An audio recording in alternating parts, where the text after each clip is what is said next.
ஆண்டவரும் இரட்சகருமாகிய இயேசு கிறிஸ்துவின் நாமத்தினாலே உங்கள் யாவரையும் இந்த டி பைபிள் ஸ்டடிக்கு வாழ்த்தி வரவேற்கிறோம்.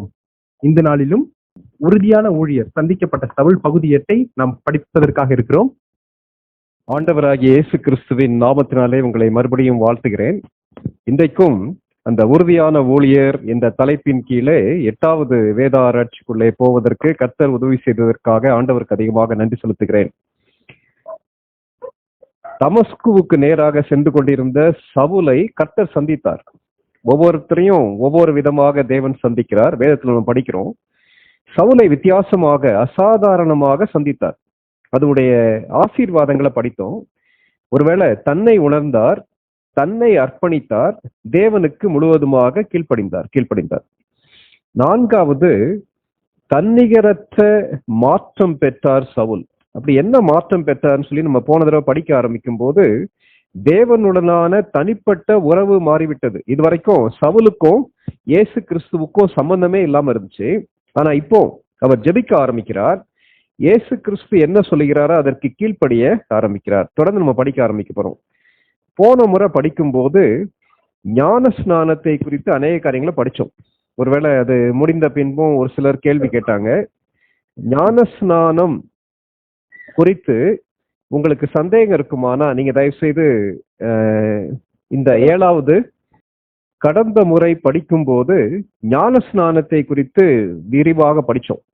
ஞான ஸ்நானத்தை குறித்து உங்களுக்கு ஏதாவது சந்தேகம் இருக்குமானா தயவு செய்து 7வது அந்த வேத ஆராய்ச்சியை நீங்க கேட்டீங்கன்னா உங்களுக்கு பிரயோஜனமா இருக்கும்னு நினைக்கிறேன். மற்றபடி அதை குறித்து வாக்குவாதம் பண்ணவோ அல்லது என்னுடைய கருத்து தான் சரி என்று நான் நிரூபிக்கவோ விரும்பவில்லை.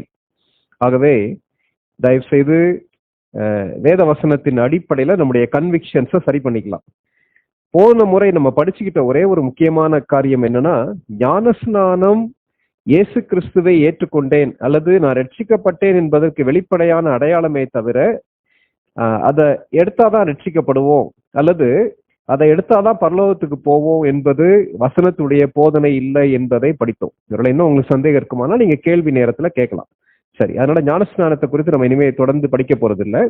பவுல் தெளிவாக சொல்கிறார், ஞானஸ்நானம் கொடுக்கும்படி கர்த்தர் என்னை அழைக்கவில்லை, சுவிசேஷத்தை பிரசங்கிக்கவே அழைத்தார்னு சொல்லுகிறார். ஓகே, சரி. அடுத்தது இன்னும் ஒரு கேள்வி கேட்டாங்க. போன முறை படித்து முடிக்கும் போது என்ன கேள்வி கேட்டாங்கன்னா, நான் ரட்சிக்கப்பட்டேன்னு சொல்ல முடியுமா? அது வாழ்க்கை முழுவதும் நடக்கக்கூடிய அனுபவம் இல்லையா? இதே கேள்வியை நானும் காலேஜ் படிக்கும் போது இயேசு கிறிஸ்துவை புதிதாக ஏற்றுக்கொண்ட சமயத்துல கேள்விப்பட்டிருக்கேன். ரட்சிக்கப்பட்டேன்னு எப்படி நீங்க சொல்றீங்க? கடைசியா நீங்க பரலோகத்துக்கு போகும்போதுதான் சொல்ல முடியும்னு சொல்லுவாங்க. இது வேத வசனத்தை நம்ம சரியா புரிந்து கொள்ளாதால வரக்கூடிய ஒரு குழப்பம். சரி, வசனத்தின் அடிப்படையில் அதை பார்த்துட்டு தொடர்ந்து இது பண்ணலாம். வசனம் என்ன சொல்லுகிறது? ரட்சிப்பு என்ற வார்த்தையை வசனம் 3 காலத்திலேயும் பயன்படுத்துகிறது. 3 காலம் சொன்னோம்னா present tense, past tense, future tense. அதாவது கடந்த காலத்திலும் பயன்படுத்துகிறது, நிகழ்காலத்திலேயும் பயன்படுத்துகிறது, எதிர்காலத்திலையும் பயன்படுத்துகிறது. அதை குறித்து நம்ம கொஞ்சம் டீட்டெயில்டா பார்க்கலாம். முதலாவது, கடந்த காலத்திலே பயன்படுத்தப்பட்டிருக்கிறது. நான் ரட்சிக்கப்பட்டேன்னு சொல்ல முடியுமா? வசனம் தெளிவாக சொல்லுகிறது, நம்ம ரட்சிக்கப்பட்டோம் என்று சொல்லுகிறது. வாசிக்கலாமா? எபேசியர் 2வது அதிகாரம் 8ஆம் வசனம் வாசிங்க. எபேசியர் 2:8. கிருபையினாலே விசுவாசத்தை கொண்டு ரட்சிக்கப்பட்டீர்கள், இது உங்களால் உண்டானதல்ல, இது தேவனுடைய ஈவு. இந்த வசனத்துல என்ன சொல்லுதுன்னா, கிருபையினாலே விசுவாசத்தை கொண்டு ரட்சிக்கப்பட்டீர்கள், யூ ஆர் சேவ்ட். பாஸ்ட் டென்ஸ்ல சொல்லப்பட்டிருக்கு. அப்போ நான் ரட்சிக்கப்பட்டேன்னு சொல்ல முடியும். பவுல் தமஸ்குவுக்கு போகிற வழியிலே ரட்சிக்கப்பட்டார். சரி, அதே எபேசியர் 1வது அதிகாரம் 11ஆம் வசனம் வாசிங்க. 13ஆம் வசனம். எபேசியர் 1:13. நீங்களும் உங்கள் ரட்சிப்பின் சுவிசேஷமாகிய சத்திய வசனத்தை கேட்டு விசுவாசிகள் ஆனபோது வாக்குத்தத்தம் பண்ணப்பட்ட பரிசுத்த ஆவியால் அவருக்குள் முத்திரை போடப்பட்டீர்கள். இந்த வசனத்துக்கும் டெஃபினட் எக்ஸ்பீரியன்ஸ் சொல்லுது. என்ன சொல்லுகிறது? நீங்கள் விசுவாசிகள் ஆன போது. அப்போ நான் ரட்சிக்கப்பட்டேன்னு தாராளமாக சொல்ல முடியும். இன்னும் ஒரு வசனம் வாசிக்கலாம். யோவான் 1வது அதிகாரம் 12ஆம் வசனம்.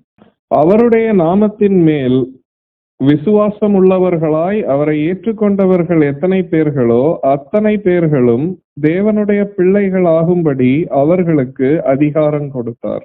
இந்த வசனத்துல யோவான் என்ற இயேசு கிறிஸ்துடைய சீஷர் தெளிவா என்ன சொல்றாருன்னா, அவரை ஏற்றுக்கொண்டவர்கள் எத்தனை பேர்களோ அத்தனை பேர்களும் தேவனுடைய பிள்ளைகள். அப்ப நம்ம ரட்சிக்கப்பட்டோம்னா என்றைக்கு இயேசு கிறிஸ்துவினிடத்திலே வந்து என் பாவத்தெல்லாம் அறிக்கையிட்டு அவரை விசுவாசித்து ஏற்றுக்கொள்கிறேனோ அன்றைக்கு நான் ரட்சிக்கப்பட்டேன். எதிலிருந்து ரட்சிக்கப்பட்டேன்? பாவத்தின் தண்டனையிலிருந்து ரட்சிக்கப்பட்டேன். I am saved from the penalty of sin. அதுதான் யோவான் 3வது அதிகாரத்துல இயேசு கிறிஸ்துவே சொல்லுகிறார். யோவான் 3வது அதிகாரம் 17-18 வாசிங்க. 3:17-18. உலகத்தை ஆக்கினைக்குள்ளாக தீர்க்கும்படி தேவன் தம்முடைய குமாரனை உலகத்தில் அனுப்பாமல் அவராலே உலகம் ரட்சிக்கப்படுவதற்காகவே அவரை அனுப்பினார். அவரை விசுவாசிக்கிறவன் ஆக்கினைக்குள்ளாக தீர்க்கப்படான். விசுவாசியாதவனோ தேவனுடைய ஒரே பேரான குமாரனுடைய நாமத்தில் விசுவாசம் உள்ளவனாய் இராதபடியினால் அவன் ஆக்கினை தீர்ப்புக்குட்பட்டாயிற்று. இந்த வசனங்களை நீங்க படிச்சு பாருங்க. இந்த வசனம் தெளிவா சொல்லுது, ஆக்கினை தீர்ப்பு யாருக்கு உண்டு? விசுவாசியாதவர்களுக்கு ஆக்கினை தீர்ப்பு உண்டு. என்றைக்கு நானும் நீங்களும் இயேசு கிறிஸ்துவை விசுவாசித்து ஏற்றுக்கொள்கிறோமோ, தேவனுடைய பிள்ளையாக மாறி விடுகிறோமோ, அன்றைக்கு இருந்து நமக்கு ஆக்கினை தீர்ப்பு கிடையாது. பவுல் தமஸ்குவுக்கு செல்லுகிற வழியில இயேசு கிறிஸ்துவை இரட்சகராக ஆண்டவராக விசுவாசித்து ஏற்றுக்கொண்ட உடனே சவுல் அல்லது பவுல் என்று நம்ம அழைக்கிற அந்த சவுல் ரட்சிக்கப்பட்டார். அப்போ அது பாஸ்ட் டென்ஸ்ல இருக்கு, கடந்த காலத்துல இருக்கு. அப்ப நானும் நீங்களும் இயேசு கிறிஸ்துவை ஏற்றுக்கொண்டிருக்கீங்களா, ரட்சிக்கப்பட்டிருக்கீங்களான்னு கேட்டா அது கடந்த கால அனுபவம். கண்டிப்பா நான் ரட்சிக்கப்பட்டிருக்கிறேன்னு சொல்லி என்னாலே சொல்ல முடியும். இது பெனாலிட்டி ஆஃப் சின், பாவத்தின் தண்டனையிலிருந்து ரட்சிக்கப்பட்டிருக்கிறோம். அப்போ ஒரு சிலர் சொல்ற மாதிரி ரட்சிப்பு ஒவ்வொரு நாளும் நிறைவேற பிரயாசப்படலுமே, அப்படி வசனம் இருக்கா? வசனம் இருக்கு. பிலிப்பியர் 2வது அதிகாரம் 12ஆம் வசனம் வாசிங்க. பிலிப்பியர் 2:12. ஆதலால் எனக்கு பிரியமானவர்களே, நீங்கள் எப்பொழுதும் கீழ்ப்படுகிறபடியே நான் உங்களுக்கு சமீபமாய் இருக்கும் போது மாத்திரமல்ல, நான் தூரமாய் இருக்கிற இப்பொழுதும் அதிக பயத்தோடும் நடுக்கத்தோடும் உங்கள் ரட்சிப்பு நிறைவேற பிரயாசப்படுங்கள். இந்த வசனம் தெளிவா சொல்லுது, பிரசன்ட் டென்ஸ்ல சொல்லப்படுது. அதாவது பாவத்தின் தண்டனையிலிருந்து நம்ம ரட்சிக்கப்பட்டோம். பிரசன்ட் டென்ஸ்ல ரட்சிக்கப்பட்டு கொண்டே இருக்க வேண்டுமா? இதுல தெளிவா பவுல் சொல்லுகிறார், கொலேசு சபையில உள்ள விசுவாசிகள்கிட்ட உங்கள் ரட்சிப்பு நிறைவேற பிரயாசப்படுங்கள், பயத்தோடு நடுக்கத்தோடு பிரயாசப்படுங்கள். கான்டெக்ஸ்ட் என்னன்னா, பவுல் பக்கத்துல இருக்கும்போது இவங்களுக்கு இடையில நல்ல ஒரு ஒற்றுமை இருந்துச்சு. பவுல் இவங்களை விட்டு தூரமா போன உடனே இவங்க மத்தியில சண்டையை போட ஆரம்பிச்சிட்டாங்க கொலோசு சபை விசுவாசி. அப்போ என்ன சொல்றாருன்னா, நான் தூரத்துல இருக்கும் போதும் நீங்கள் கர்த்தருடைய வார்த்தைக்கு கீழ்ப்படிய வேண்டும். அப்போ ஒரு காரியத்தை நம்ம புரிந்து கொள்ள வேண்டும். ரட்சிக்கப்பட்டவங்க பாவம் செய்ய முடியுமா? பாவம் செய்ய முடியும். ரட்சிக்கப்பட்ட உடனே இயேசு கிறிஸ்து நமக்குள்ளே வந்து விடுகிறார். பரிசுத்த ஆவியானவர் நமக்குள்ளே வாசம் பண்ணுகிறார். ஒரு புதிய ஆவிக்குரிய சுபாவம் நமக்கு கொடுக்கப்படுகிறது. ஆனா ஒரு காரியத்தை மறக்கக்கூடாது, பழைய சுபாவம் எனக்குள்ள இருக்கு. இந்த பழைய சுபாவமும் புதிய சுபாவமும் போராடுகிறது. இததான் பவுல் ரோமர்ல எழுதும் போது, கலாத்தியர்ல எழுதும் போது, எபேசியர்ல எழுதும் போது மாம்சம் ஆவின்னு சொல்லி எழுதுறார். மாம்சம் ஆவிக்கு விரோதமாக போராடுகிறது. அப்போ ஒவ்வொரு நாளும் ஆவிக்கேற்றபடி நம்ம நடந்து கொள்ளும் போது, ஆவியானவருக்கு கீழ்ப்படியும் போது, வசனத்திலே ஆழமாக வேரூன்றும் போது, ஜெபிக்கும் போது என்ன நடக்குதுன்னா, ஆவிக்கேற்றபடி நம்ம நடக்கிறோம். மாம்சத்தை மேற்கொள்வதற்கு பரிசுத்த ஆவியானவர் உதவி செய்கிறார். அப்போ இது என்னன்னா பரிசுத்தமாகுதல். ஒவ்வொரு நாளும் பாவத்தின் வல்லமையிலிருந்து நாம் ரட்சிக்கப்படுகிறோம், பட்டுக்கொண்டே இருக்கிறோம். ஃபர்ஸ்ட் எதுல இருந்து ரட்சிக்கப்பட்டோம்? பாவத்தின் தண்டனையிலிருந்து ரட்சிக்கப்பட்டோம். அடுத்தது பாவத்தின் வல்லமையிலிருந்து நாம் ரட்சிக்கப்பட்டு கொண்டே இருக்கிறோம். இது it is a daily process up to the death. சாவு வரைக்கும் பயத்தோடு நடுக்கத்தோடு கர்த்தருடைய வார்த்தைக்கு கீழ்ப்படிவதன் மூலமாக, கர்த்தரையும் ஆவியானவரையும் சார்ந்து கொள்வதன் மூலமாக, ஜெபத்தின் மூலமாக அவரை டிபெண்ட் பண்ணும் போது நமக்கு வெற்றி உண்டு. அப்போ இதை நம்ம மறந்துடக்கூடாது. ஃபர்ஸ்ட் நடந்தது என்னது? Justification by faith. இயேசு கிறிஸ்துவை ஏற்றுக்கொண்ட உடனே நான் நீதிமானாக மாற்றப்பட்டு விட்டேன், எனக்கு நியாய தீர்ப்பு இல்லை, பாவத்தின் தண்டனையிலிருந்து ரட்சிக்கப்பட்டேன், பெனாலிட்டி ஆஃப் சின். பாவத்தின் வல்லமையிலிருந்து ரட்சிக்கப்பட்டு கொண்டே இருக்கிறேன், பவர் ஆஃப் சின். அப்போ பாவமே இல்லாத ஒரு நிலைமை எனக்கு எப்ப கிடைக்கும்? அந்த வசனத்தை வாசிக்கலாம். மத்தேயு 24வது அதிகாரம் 13ஆம் வசனம். மத்தேயு 24:13 வாசிங்க. முடிவு பரியந்தம் நிலை நிற்பவனே ரட்சிக்கப்படுவான். இந்த வசனம் அநேகர் குழப்பக்கூடிய ஒரு வசனம் இல்லையா? ரொம்ப ஜாக்கிரதையா வாழுங்க. நான் காலேஜ்ல படிக்கும் போது ஒருத்தர் இப்படி சொன்னார், தம்பி நீங்க ஒருவேளை என்கிட்ட கோவப்பட்டுட்டு அல்லது என்கிட்ட பேசும்போது ஒரு பொய் சொல்லிட்டு அப்படியே ரோட்ல நடந்து போயிட்டே இருக்கும்போது ஒரு ஆக்சிடென்ட் ஆகி இறந்து போயிட்டீங்கன்னா நீங்க நரகத்துக்கு போயிருவீங்க. அதனால ரொம்ப கவனமா இருங்க தம்பி. காலேஜ்ல கிளாஸ் அட்டன் பண்ணும்போது கூட உங்க தாட்ல ஏதாவது ஒரு மோசமான காரியம் அந்த டைம்ல நீங்க இறந்துட்டீங்கன்னா நரகத்துக்கு போயிருவீங்கன்னாரு. எனக்கு இது பெரிய ஒரு சவாலாக இருந்துச்சு. அது எப்படி வாழ முடியும்? ஒவ்வொரு நிமிஷமும் கவனமாக வாழ வேண்டும், சந்தேகமே இல்லை. ஆனா அதே நேரத்துல என்னுடைய மாம்சம் சில நேரத்துல உள்ள வந்து விடுகிறது. அப்போ அந்த டைம்ல எனக்கு சாவு வந்துச்சுன்னா நான் நரகத்துக்கு போயிருவேன்னா எப்படி என்னால வாழ முடியும்? இந்த வசனத்துடைய அர்த்தம் என்ன தெரியுமா? முடிவு பரியந்தம் நிலைத்திருக்கிறவனே ரட்சிக்கப்படுவான்னா, நாம் பாவத்தின் தண்டனையிலிருந்து ரட்சிக்கப்பட்டோம். பெனாலிட்டி ஆஃப் சின்ல இருந்து நம்ம ரட்சிக்கப்பட்டோம். பவர் ஆஃப் சின், பாவத்தின் வல்லமையிலிருந்து ரட்சிக்கப்பட்டு கொண்டே இருக்கிறோம். ஒரு நாள் நாம் ரட்சிக்கப்படுவோம். இன்னும் நிறைய வசனங்கள் இருக்கு, நம்ம அதுக்குள்ள போல. எப்படி ரட்சிக்கப்படுவோம்? ஒன்று என்னுடைய மரணம் நிகழும் போது, அல்லது இயேசு கிறிஸ்து மறுபடியும் என்னை சந்திப்பதற்கு வந்துட்டார்னு வச்சுக்கிறேன். ஒருவேளை அவர் முந்தி வந்துட்டார்னா நான் அவரை சந்திக்கும் போது அவரை போல நான் இருப்பேன்னா கடவுளா மாறிவிட மாட்டேன். அவர் பாவம் இல்லாதவர், பாவத்தின் பிரசன்னத்திலிருந்து முழுவதுமான விடுதலையை நமக்கு கொடுக்கிறார். அதுவரை ஒரு விசுவாசிக்கு பாவத்தின் போராட்டம் உண்டு. ரெவரண்ட் டாக்டர் தியோடர் வில்லியம்ஸ் சொன்ன செய்திகள் எனக்கு ஆழமாக வசனத்தை புரிந்து கொள்வதற்கு பயனுள்ளதாக இருந்திருக்கு. ஆனா அண்ணன் பயன்படுத்தக்கூடிய முக்கியமான ஒரு வார்த்தை என்னன்னா, up to the end we are under probation. வாழ்க்கையின் கடைசி பரியந்தமும் நமக்கு நிரந்தரம் கிடையாது. நாம் கவனமாக வாழ வேண்டும். பாவம் செய்வதற்கு வாய்ப்பு உண்டு சொல்லுகிறார். ரட்சிப்பை இழந்து போய் விடுவோம் என்று சொல்லவில்லை. அப்போ பாவத்தின் பிரசன்னத்திலிருந்து நாம் ஒரு நாள் ரட்சிக்கப்படுவோம். பாவமே இல்லாத ஒரு நிலைமைக்கு நம்ம வருவோம். பாவமே இல்லாத இயேசு கிறிஸ்துவோடு பாவமே இல்லாதவர்களாக நித்தியமாக வாழ்வோம். அதான் நமக்கு நித்தியம். அப்ப இதை நல்லா ஞாபகம் வச்சுக்கிறேன். பாவத்தின் தண்டனையிலிருந்து நாம் ரட்சிக்கப்பட்டோம். பெனால்டி ஆஃப் சின். நம்ம நீதிமான்களாக மாற்றப்பட்டு விட்டோம். நமக்கு நரகம் இல்லை. பாவத்தின் வல்லமையிலிருந்து நம்ம ரட்சிக்கப்பட்டு கொண்டே இருக்கிறோம். அது பரிசுத்தமாகுதல். முதலாவது நடந்தது ஜஸ்டிபிகேஷன், இரண்டாவது சாங்டிபிகேஷன், மூன்றாவது இயேசு கிறிஸ்துவை சந்திக்கும் போது நித்தியமாக நாம் அவரை போல பாவம் இல்லாதவர்களாக இருப்போம். அது பாவத்தின் பிரசன்னத்திலிருந்து ரட்சிக்கப்படுவோம். தட் இஸ் குளோரிபிகேஷன், மகிமை அடைதல். இதை கொஞ்சம் நல்லா ஞாபகம் வச்சுக்கலாம். அப்ப இன்னும் ஒரு கேள்வி, என்ன கேள்வினா, நான் ரட்சிக்கப்பட்டிருக்கிறேன்றதை எவ்விதமாக என்னால உறுதியா சொல்ல முடியும்? 3 காரியங்கள் நல்லா ஞாபகம் வச்சுக்கிறீங்க. ஒன்று, யோவான் 1வது அதிகாரம் 12ஆம் வசனம் நம்ம ஏற்கனவே வாசிக்க கேட்ட மாதிரி, அவருடைய நாமத்தின் மேல் விசுவாசம் உள்ளவர்களாய் அவரை ஏற்றுக்கொண்டவர்கள் எத்தனை பேர்களோ அத்தனை பேர்களும் தேவனுடைய பிள்ளைகளாகும்படி அவர்களுக்கு அதிகாரம் கொடுத்தார். அப்போ நானும் நீங்களும் இயேசு கிறிஸ்துவை என்றைக்கு விசுவாசித்து ஏற்றுக்கொள்றோமோ அன்னைக்கிருந்து நாம் தேவனுடைய பிள்ளைகள், மன்னிக்கப்பட்ட பாவின்னு சொல்லி வசனம் சொல்ல. ஒருவேளை நம்ம யோசிக்கலாம், நான் இவ்வளவு பெரிய பாவி, இவ்வளவு மோசமானவன், என்ன இயேசு கிறிஸ்து மன்னிப்பாரா? பைபிள் என்ன சொல்லுது? நான் மன்னிப்பேன். என்னை விசுவாசித்து ஏற்றுக்கொள்ளுமோ நீ தேவனுடைய பிள்ளை. உன்னுடைய உணர்வுகள் சொல்லாம இருக்கலாம், உலகம் உன்னை பற்றி சொல்லாம இருக்கலாம், ஆனா நான் என்னிடத்திலே வருகிற எவனையும், என்னிடத்திலே வருகிற எந்த பெண்ணையும் புறம்பே தள்ளுகிறதில்லை. அப்போ வசனம் கொடுக்கக்கூடிய சாட்சி நான் தேவனுடைய பிள்ளை என்பதை அறிந்து கொள்ளலாம். இயேசு கிறிஸ்து எல்லா பாவத்தையும் மன்னிச்சிட்டாரா? எல்லாத்தையும் மன்னிச்சிட்டார். வசனம் என்ன சொல்லுது?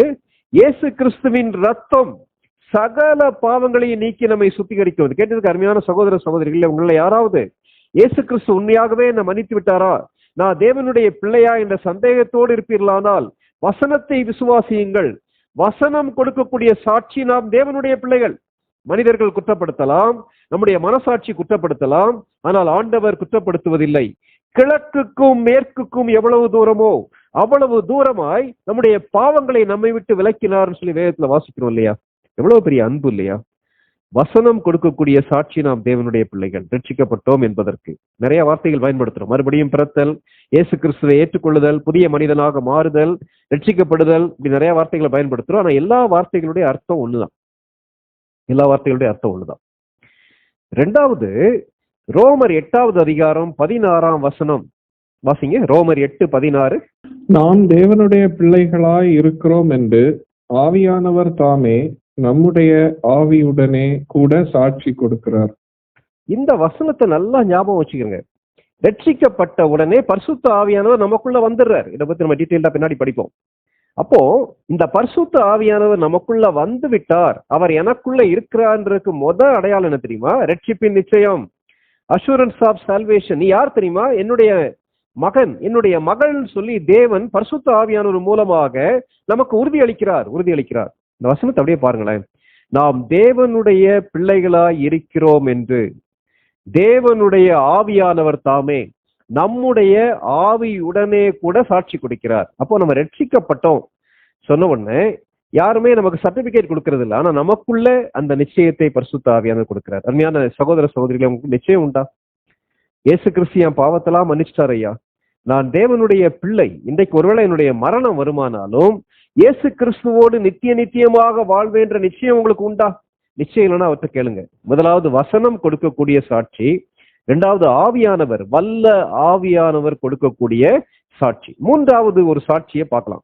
2 கொரிந்தியர் 5:17. 2 கொரிந்தியர் 5:17 வாசிங்க. இப்படி இருக்க ஒருவன் கிறிஸ்துவுக்குள் இருந்தால் புது சிருஷ்டியாய் இருக்கிறான், பழையவைகள் ஒளிந்து போயின, எல்லாம் புதிதாயின. இந்த வசனம் தெளிவாக சொல்லுகிறது. வாழ்க்கையை 2ஆ பிரிக்கிறோம்.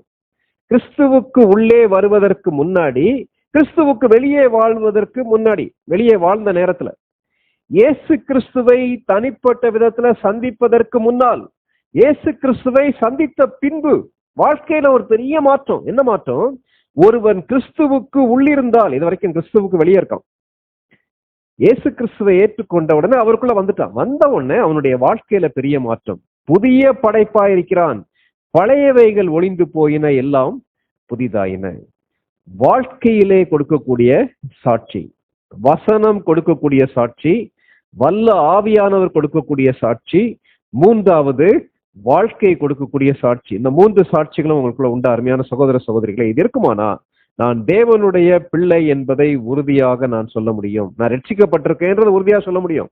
ஒரு சிலருக்கு ரட்சிக்கப்பட்டு கொஞ்ச நாள் சந்தேகம் ஏன் வருதுன்னா, ஆண்டவர் விட்டு தூரமா வாழும் போது நம்முடைய வேத வசனம், வேத தியானம், ஜபம் இதெல்லாம் அப்படியே குளிர்ந்து போகும்போது உண்மையாகவே நான் தேவனுடைய பிள்ளையா என்பதை சந்தேகம் வருவதற்கு வாய்ப்பு உண்டு. ஒருவேளை இன்னைக்கு ராத்திரி உங்களுக்கு இந்த நிச்சயம் உண்டான்றதை யோசித்து பாருங்க. ரட்சிப்பு 3 காலங்களிலே நடைபெறுகிறது என்பதை நம்ம படிச்சோம். அடுத்தது, நான் ரட்சிக்கப்பட்டேன், நான் தேவனுடைய பிள்ளை என்பதை உறுதியாக சொல்வது எப்படின்றத படிச்சோம். சரி, இப்போ பவுலுடைய வாழ்க்கைக்குள்ள போலாம். பவுலுக்கு தேவன் கொடுத்த ஒரு பெரிய ஆசீர்வாதம் என்னன்னா, தன்னிகரற்ற மாற்றம். என்ன மாற்றம்? தேவனுடனான தனிப்பட்ட உறவு. இரண்டாவது, தேவனுடைய திட்டம். அப்போஸ்தலர் நடபடிகள் 9வது அதிகாரம் 15-16 வசனங்களை வாசிங்க. அப்போஸ்தலர் 9:15-16. அதற்கு கர்த்தர், நீ போ, அவன் புறஜாதிகளுக்கும் ராஜாக்களுக்கும் இஸ்ரவேல் புத்திரருக்கும் என்னுடைய நாமத்தை அறிவிக்கிறதற்காக நான் தெரிந்து கொண்ட பாத்திரமாயிருக்கிறான். அவன் என்னுடைய நாமத்து நிமித்தம் எவ்வளவாய் பாடுபட வேண்டும் என்பதை நான் அவனுக்கு காண்பிப்பேன் என்றார். இந்த வசனத்தை நம்ம கொஞ்சம் விளக்கமா படிக்க போறோம். இயேசு கிறிஸ்துவை தனிப்பட்ட விதத்துல சவுல் சந்தித்த உடனே என்னையா கிடைச்சிச்சுன்னு நம்ம கேட்கிறோம் இல்லையா? ஆண்டவர் என்ன தெரியுமா சொல்லுகிறார்? இந்த சவுலை ஒரு பெரிய நோக்கத்தோட நான் தெரிந்து கொண்டேன், அந்த நோக்கம் நிறைவேறுவதற்கு அவருடைய வாழ்க்கையை என் கையில கொடுத்துட்டார். இனிமேல் அவருடைய வாழ்க்கையில என்னுடைய திட்டம் நிறைவேறும். அருமையான தேவனுடைய மக்களே, நம்ம ரட்சிக்கப்படும் போது, தேவனுடைய பிள்ளையா மாறும்போது நமக்கு இருக்கக்கூடிய ஒரு பெரிய சாட்சியம் என்ன தெரியுமா? தேவனுடைய திட்டத்துக்கு கீழே வந்துட்டோம். இதுவரை பாவத்தை நோக்கி, அழிவை நோக்கி, தேவனுக்கு எதிராக சென்று கொண்டிருந்த என்னுடைய வாழ்க்கை அப்படியே திரும்பி தேவனுக்கு நேராக செல்ல ஆரம்பிச்சிட்டேன். அதனால ரட்சிக்கப்பட்ட உடனே தேவனுடைய திட்டம் முழுசா நிறைவேறிச்சுன்னு அர்த்தம் இல்லை. ஆனா இந்த வசனம் அநேக காரியங்களை கற்றுக் கொடுக்குது. என்ன கற்றுக் கொடுக்குதுன்னா, தேவனுடைய பிள்ளைகளுடைய வாழ்க்கையிலே, உலகத்துல பிறக்கக்கூடிய ஒவ்வொரு மனிதனுடைய வாழ்க்கையிலேயும் தேவன் அழகான, அருமையான ஒரு திட்டம் வைத்திருக்கிறார். God is having a perfect plan for every human being in this world. இந்த உலகத்துல பிறக்கக்கூடிய எந்த ஒரு மனிதனும், எந்த ஒரு பெண்ணும் தேவனுடைய திட்டம் இல்லாமல் பிறப்பதே கிடையாது. இதை நம்ம என்ன செய்யக்கூடாது, மறக்கவே கூடாது. இது உண்மையா? கலாத்தியர் 1வது அதிகாரம் 15ஆம் வசனம் வாசிங்க. கலாத்தியர் 1:15. அப்படி இருந்தும் நான் என் தாயின் வயிற்றில் இருந்தது முதல் என்னை பிரித்தெடுத்து தம்முடைய கிருபையினால் அழைத்த தேவன். இந்த வசனத்தை திருப்பி ஒரு தடவை அப்படியே கவனிங்களேன். என்ன கொடுத்திருக்கு? நான் தாயின் வயிற்றில் இருந்தது முதல் என்னை பிரித்தெடுத்து அழைத்த தேவன். எப்போ? தமஸ்குவுக்கு போற வழியில இல்ல, தாயின் வயிற்றுல இருக்கும் போதே, ஒருவேளை அந்த உலகத்துக்கு வந்து வேத பிரமாணத்தை எல்லாம் கற்றுக்கொள்வதற்கு முன்பாக, 8வது நாளை விருத்த சேதனம் அடைவதற்கு முன்பாக, கமாலியேலுடைய பாதத்தருகே படிப்பதற்கு முன்பாக, தமஸ்குவுக்கு போகிற வழியிலே இயேசு கிறிஸ்துவை சந்திப்பதற்கு முன்பாக பவுல் சொல்றாரு, தாயின் வயிற்றில் இருக்கும் போதே என்னை வேறு பிரித்த கர்த்தர். இந்த வசனத்துடைய அர்த்தம் என்ன? இந்த வசனத்தை படிக்கும்போது ரொம்ப கவனமா நம்ம படிக்கணும். என்ன படிக்கணும்? இன்றைக்கு ஒரு விதமான கள்ள போதனை இன்றைக்கு கிறிஸ்தவர்கள் மத்தியில் இருக்கு. என்ன போதனைன்னா, ப்ரீ டெஸ்டினேஷனை தப்பா சொல்லக்கூடிய மக்கள், தெரிந்து கொள்ளுதலை பற்றி, முன் குறித்தலை பற்றி தவறாக போதிக்கக்கூடிய மக்கள் என்ன சொல்றாங்க? யூதாஸ் காரியோத்துடைய வாழ்க்கையிலே கர்த்தர் வைத்திருந்த திட்டம் என்ன தெரியுமா? இயேசு கிறிஸ்துவ காட்டி கொடுக்கிறது. பேதுருடைய வாழ்க்கையில கர்த்தர் வைத்திருந்த திட்டம் என்ன தெரியுமா? பேதுரு மறுதளிக்கிறது. 3 முறை மறுதளிப்பான்னு சொல்லி அவர் சொல்லிட்டார். அதனால கண்டிப்பா 3 தடவை மறுதளிப்பார். யூதாஸ் காட்டி கொடுப்பான்னு சொல்லிட்டார். கண்டிப்பா காட்டி கொடுப்பான். அது மாத்திரமல்ல, ஆதாம் ஏவாள் பாவம் செய்வார்கள் என்பது கடவுளுடைய திட்டம் என்று போதிக்கக்கூடிய மக்கள் இருக்காங்க. அப்ப நமக்குள்ள ஒரு சந்தேகம் எழும்பலாம். ஆதாம் ஏவாள் பாவம் செய்வாங்கன்றது கடவுளுக்கு தெரியுமா தெரியாதா? யூதாஸ் காரியோத்து காட்டி கொடுக்க போறான்றது ஆண்டவருக்கு தெரியுமா தெரியாதா? பேதுரு மறுதளிப்பார் என்பது தெரியுமா தெரியாதா? அப்படி இருக்கும்போது அது கடவுளுடைய திட்டம் தானேன்னு சொல்லி கேட்கலாம். நீங்க தயவுசெய்து நல்லா கூர்த்து கவனிங்க. இது பயங்கர டாக்டிக்கலா போகக்கூடிய தவறான உபதேசம். அவங்க என்ன நினைக்கிறாங்க? கடவுளுடைய சித்தம், கடவுளுடைய திட்டம்னு என்ன தெரியுமா நினைக்கிறாங்க? அது ஒரு தலை எழுத்து மாதிரி யோசிக்கிறாங்க. ஃபேட்னு சொல்லி மற்ற மதங்கள்ல நம்புறாங்கல்ல, தலை விதி, விதின்னு சொல்லி நினைக்கிறாங்கல்ல, விதியின் அடிப்படையில் நடக்குதுன்னு நினைக்கிறாங்க. ஆனா வசனம் விதின்னு சொல்லி சொல்ல. இதனால ஞாபகம் வச்சுக்கணும். நான் விழுப்புரத்துல எனக்கு நடந்த ஒரு சம்பவம் ஞாபகத்துக்கு வருகிறது. ஒரு கவர்மெண்ட் காலேஜ் உடைய கவர்மெண்ட் ஹாஸ்டல், அரசு விடுதியில போய் உள்ள மாணவர்களுக்கு இயேசு கிறிஸ்துடைய அன்பை அறிவிப்பதற்காக நான் போயிருந்தேன். அங்க ஒரு தம்பிகிட்ட பேசிட்டு இருந்தேன். அவன் வந்து ஒரு குறிப்பிட்ட பாடத்தை எக்கனாமிக்ஸ்ல 3rd இயர் படிச்சுக்கிட்டு இருக்கான். ஆனா ஃபர்ஸ்ட் இயர் செகண்ட் இயர்ல அத்தனை அரியர், நிறைய பாடங்கள்ல ஃபெயில் ஆகி, அண்ணா நான் எத்தனை தடவை படிச்சாலும் பாஸே ஆக முடியலன்னு சொல்லிட்டு இருந்தான். இயேசு கிறிஸ்துடைய அன்பெல்லாம் பற்றி பேசி முடிச்சோம். என்ன தெரியுமா சொன்னா? நான் வந்து 7 பிறவி எடுத்தாலும் BA எக்கனாமிக்ஸ் நான் முடிக்கவே மாட்டேன், இது என் தலை விதின்னு சொல்லி சொன்னான். இல்ல தம்பி, நீ ஒழுங்கா படிச்சனா கண்டிப்பா உன்னால முடியும்னு சொல்லி நான் சொன்னேன். ஒருவேளை படிக்கும்போது கெப்பாசிட்டி இருக்கு, இல்லைன்னு சொல்ல. ஆனா நம்ம முயற்சி செய்ய வேண்டிய காரியத்தை முயற்சி செய்யணும். முயற்சிகளை தாண்டி கடவுளுடைய திட்டம் ஒண்ணு இருக்கு, நான் இல்லைன்னு சொல்ல. ஆனா யூதாஸ் காட்டி கொடுப்பது, பேதுரு மறுதளிப்பது, ஆதாம் ஏவாள் பாவம் செய்வது தேவனுடைய திட்டமா? இல்லையே. தேவன் என்றைக்குமே மோசமான ஒரு திட்டத்தை நம்முடைய வாழ்க்கையில வைக்கல. இதை நம்மளால புரிஞ்சுக்கணும். பவுல் தன்னுடைய இஷ்டப்படி தமஸ்குவுக்கு போய் கிறிஸ்தவர்களை அரெஸ்ட் பண்ணி கொண்டு வரணும்னு சொல்லி யோசித்தார். ஆனால் இயேசு கிறிஸ்து அவரை சந்தித்தார். ஏன் தெரியுமா? தான் சொந்த வழியிலே சென்று சவுல் நாசமாக போகக்கூடாது என்பதற்காக இயேசு கிறிஸ்து பல்வேறு விதங்கள்ல பேசி அவரை கொண்டு வந்தார். இன்னொரு வசனம் நமக்கு நன்றாக தெரிந்த ஒரு வசனத்தை வாசிக்கலாம்.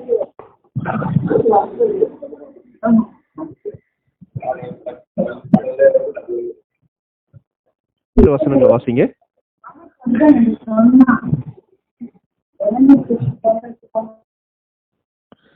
அப்படி இருக்க சகோதரரே, நீங்கள் உங்கள் சரீரங்களை பரிசுத்தமும் தேவனுக்கு பிரியமுமான ஜீவ பலியாக ஒப்பு கொடுக்க வேண்டும் என்று தேவனுடைய இரக்கங்களை முன்னிட்டு உங்களை வேண்டிக் கொள்ளுகிறேன். இதுவே நீங்கள் செய்யத்தக்க புத்தியுள்ள ஆராதனை. நீங்கள் இந்த பிரபஞ்சத்திற்கொத்த வேஷம் தெரியாமல் தேவனுடைய நன்மையும் பிரியமும் பரிபூரணமுமான சித்தம் இன்னதென்று பகுத்தறியத்தக்கதாக உங்கள் மனம் புதிதாகிறதினாலே மறுரூபமாகுங்கள். இந்த வசனத்தை நீங்க பிறகு நல்லா கவனிச்சு பாருங்களேன். அந்த வசனத்துடைய பின்பகுதி விதமாக சொல்லுகிறது. என்ன சொல்லுகிறது தெரியுமா? தேவனுடைய நன்மையும் பிரியமும் பரிபூரணவுமான சித்தம் இன்னதென்று பகுத்தறியத்தக்கதாக. தேவனுடைய சித்தம் எப்படிப்பட்டது தெரியுமா? நன்மையானது. நன்மையானது. It is good. It is good. காட்டி கொடுக்கிறது குட்டா இல்ல, மறுதளிக்கிறது குட்டா இல்ல. அவர் செய்யக்கூடிய எந்த காரியமும் தீமையா இருக்காது. இதை நம்ம மறந்து விடவே கூடாது. பைபிள்ல பாக்குறோம்ல, அவர் படைக்கும் போது எல்லாவற்றையும் நல்லது என்று கண்டார். இயேசு கிறிஸ்துவை பற்றி என்ன படிக்கிறோம்? நன்மை செய்கிறவராகவே சுற்றி திரிந்தார். தீமையே கிடையாதுங்க. அப்போ நன்மையானது. இரண்டாவது பிரியமானது. It is pleasing unto God. தேவனுடைய இருதயத்தை பிரியப்படுத்தக்கூடிய சித்தம், நமக்கும் பிரியமானது. மூன்றாவது பரிபூரணமானது. It is perfect. பர்ஃபெக்ட். அப்போ பவுலுடைய வாழ்க்கையில தேவன் வைத்திருந்த திட்டம் நன்மையானது, பிரியமானது, பரிபூரணமானது. யாரையும் தேவன் காட்டி கொடுப்பதற்கோ அல்லது மறுதளிப்பதற்கோ பாவம் செய்வதற்கோ படைப்பதே இல்லை. அப்போ என்ன அர்த்தம்? என்ன அர்த்தம்னு சொல்லி கேட்கலாம். அப்போ அவருக்கு தெரியும் இல்லையா? அவருக்கு தெரியும். அது என்ன தெரியுமா? அது அவருடைய சர்வாதிகார ஞானத்தின் அடிப்படையில் அவருக்கு தெரியும். God's sovereignty. சாவனிட்டி. ஆனா அதே நேரத்துல மனிதனுடைய பொறுப்பும் அதுல முக்கியமான பங்கு வகிக்கிறது. Man's responsibility. மனிதனுடைய பொறுப்புனா என்ன? நம்ம ரட்சிக்கப்படும் போது இலவசமாக கிருபையினாலே ரட்சிப்பை அவர் நமக்கு கொடுக்கிறார். ஆனால் அதை விசுவாசித்து ஏற்றுக்கொள்வது, அதை வாங்கி கொள்ளக்கூடிய பொறுப்பு நம்மகிட்ட இருக்கு. இந்த இடத்துல பவுல் வழியிலே இயேசு கிறிஸ்துவை சந்தித்தார். சந்தித்த உடனே தன்னுடைய சித்தத்தை தேவனுடைய சித்தத்திற்கு கீழே விட்டு கொடுத்து விட்டார். ஆண்டவரே, இதுவரை என்னுடைய விருப்பப்படி, என்னுடைய திட்டத்தின்படி நான் வாழ்ந்து விட்டேன். இனிமேல் உம்முடைய விருப்பம், உம்முடைய திட்டம் எதுவோ அதை நிறைவேற்றுவதற்கு ஆயத்தமாக இருக்கிறேன்னு சொல்லி அவர் ஜெபம் பண்ணார். அதை செயல்ல காட்டினார். என்ன சொன்னாரு? தமஸ்குக்குள்ள போனா நீ செய்ய வேண்டியது உனக்கு சொல்லப்படும் சொல்லி ஆண்டவர் சொன்னார். தமஸ்குக்குள்ளே சென்றார். கர்த்தர் சொன்னாரா? கர்த்தர் சொன்னாரே. சொன்னாரே. அப்போ தேவனுடைய திட்டம் நம்முடைய வாழ்க்கையிலே நிறைவேற வேண்டுமானால் நாம் ரட்சிக்கப்படணும். அவருடைய ஆளுகைக்கு கீழே நம்ம வர வேண்டும். அப்போ ப்ரீ டெஸ்டினேஷன் சொல்றது யாரையும் கடவுள் நரகத்துக்கென்று முன் குறிப்பது இல்லை. அவருடைய உன்னத திட்டங்கள் நிறைவேறுவதற்கு தேவன் முன் குறிக்கிறாரே தவிர, இவங்கெல்லாம் நரகத்துக்கு போகலாம், இவங்கெல்லாம் பரலோகத்துக்கு போகலாம், இவங்கெல்லாம் கொலைகாரரா இருக்கலாம், இவங்கெல்லாம் பாவம் செய்யணும்னு சொல்லி ஒரு நாளும் கர்த்தர் முடிவு செய்கிறவர் அல்ல. அப்படி செய்தாரானால் அது அவருடைய தன்மையே கேள்விக்குறியாக்கிவிடும். இதன் வசனத்தின் அடிப்படையில் சரியாக புரிந்து கொள்ள வேண்டும். It is not fate. தேவனுடைய சித்தம் என்பது தலைவிதி அல்ல. தலைவிதி அல்ல.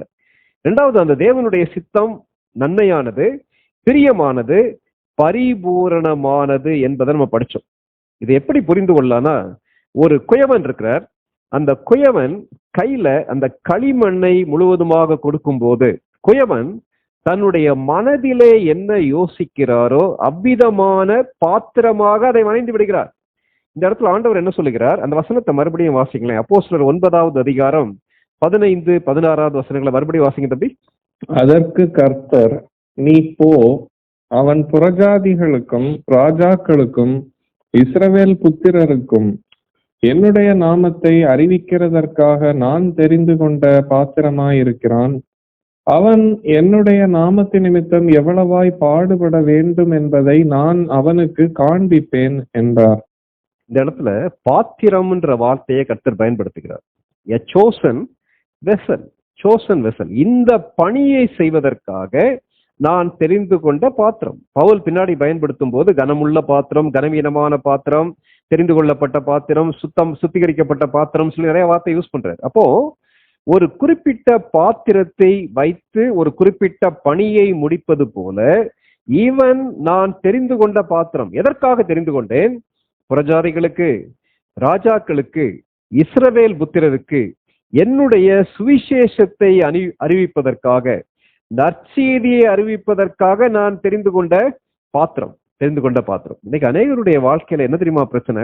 ரட்சிக்கப்பட்டோன்னு சொல்லி சொன்னாலும், தேவனுடைய பிள்ளையாக மாற்றப்பட்டோன்னு சொல்லி சொன்னாலும், தங்களுடைய கனவுகள், தங்களுடைய திட்டங்கள் நிறைவேறுவதற்கே வாழ்றாங்க. எதற்கு விட்டு கொடுப்பதில்லை தெரியுமா? ஆண்டவரே, என்னுடைய கனவுகள், என்னுடைய திட்டங்கள் வேறு விதமாக இருந்தாலும் பரவாயில்ல, உம்முடைய கனவுகள், உம்முடைய திட்டம் எதுவோ அதை நிறைவேற்றுவதற்கு என்னை விட்டுக் கொடுக்கிறேன் நம்ம சொல்லுவோமானா இந்த ஆசீர்வாதத்தை நாம் பெற்றுக்கொள்ள முடியும்.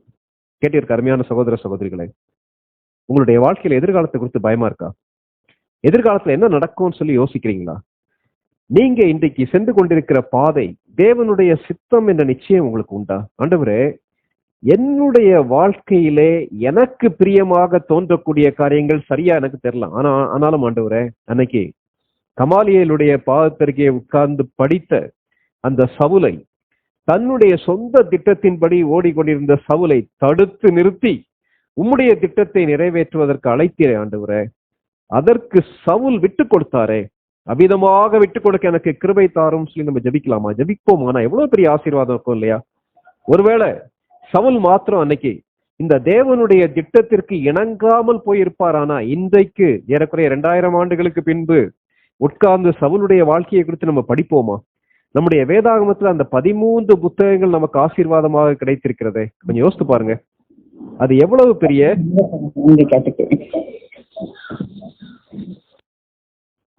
பெரிய ஆசீர்வாதம் இல்லையா? அதனால நம்ம ஆண்டவருடைய திட்டத்திற்கு நம்ம விட்டு கொடுக்க வேண்டியது மிக மிக முக்கியம்.